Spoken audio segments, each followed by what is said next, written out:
It's time for Caribbean News, covering current events from around the world, regionally and locally, with Sean Garrity on this station. It's news the Caribbean can use. And now, the details. Private sector leader welcomes overperformance of government revenues for April to July period. President of the Private Sector Organization of Jamaica and chairman of the Economic Program Oversight Committee, Keith Duncan, is welcoming news of the overperformance of government revenues for the April to July period. Mr. Duncan says the news augurs well for the country's economic recovery. However, he says he's concerned that during a time of significant socio-economic impact that the country still managed to underspend by more than $7 billion. The tax revenues coming in ahead of budget means that the economy is actually performing better than we projected in the budget forecast, and that is a positive. I mean, economic activity is up, and therefore we've seen it showing up in the tax revenues. On the expenditure side, I'd be a little concerned because I'm not exactly sure where the shortfalls are in expenditure.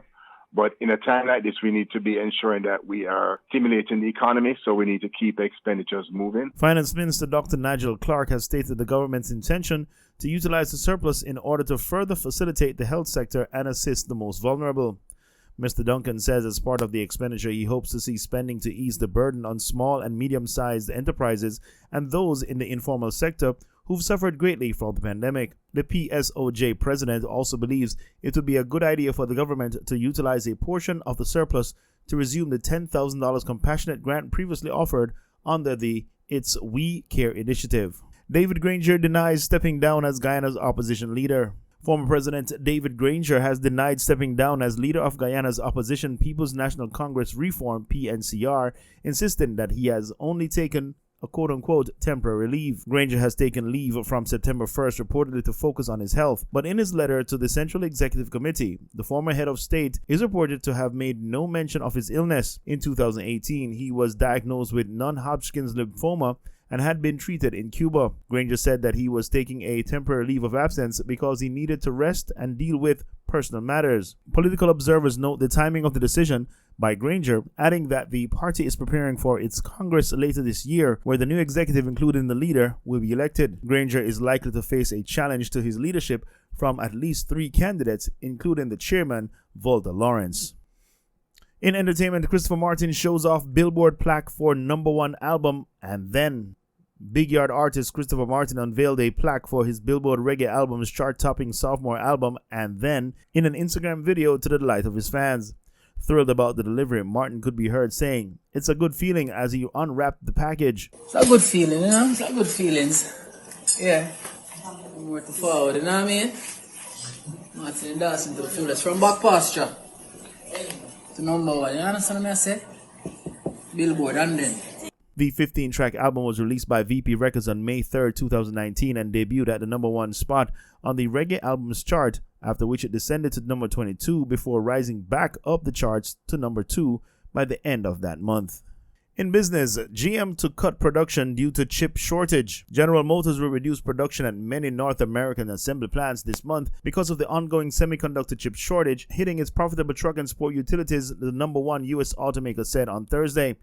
Conway G. Gittins reports from Reuters. General Motors will reduce production at most North American plants in September, the company said Thursday, as it continues to grapple with a global shortfall in semiconductor chips.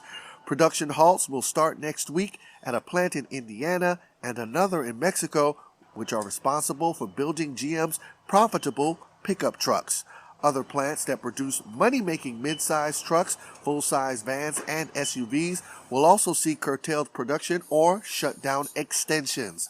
All in all, 8 assembly plants across North America will see less work this month. The industry-wide chip shortage has wreaked havoc on production, limiting the number of cars that go out and the amount of money that comes in. And it's not just GM. Ford announced Wednesday that it was further reducing U.S. truck output due to the shortage of chips. Its Dearborn truck plant will go down to 1 shift from 3 starting next week, while its Kansas City assembly plant for the best-selling F-150 will temporarily go silent. Some industry insiders expect the global chip shortage to drag on well into next year. In sports, Oscar De La Hoya withdraws from comeback fighter after testing positive for COVID-19. Oscar De La Hoya is out of his September 11 comeback fight against former UFC champion Vitor Belfort due to a positive COVID-19 test. Promoting company Triller is working to finalize former world champion Evander Holyfield as Belfort's new opponent in the main event. The card is currently set for the Staples Center in Los Angeles.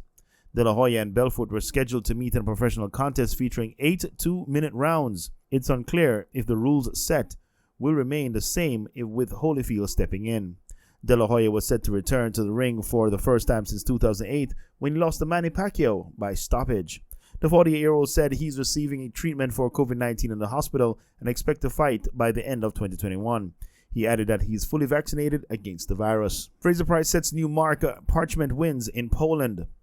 Shelly and Fraser Price set a new meeting record while Hansa Parchment continued his winning form on Sunday's Kamila Skolimowska Memorial. Fraser's time of 10.81 seconds is the fastest ever run at Stadium Śląsk in Warsaw in Poland.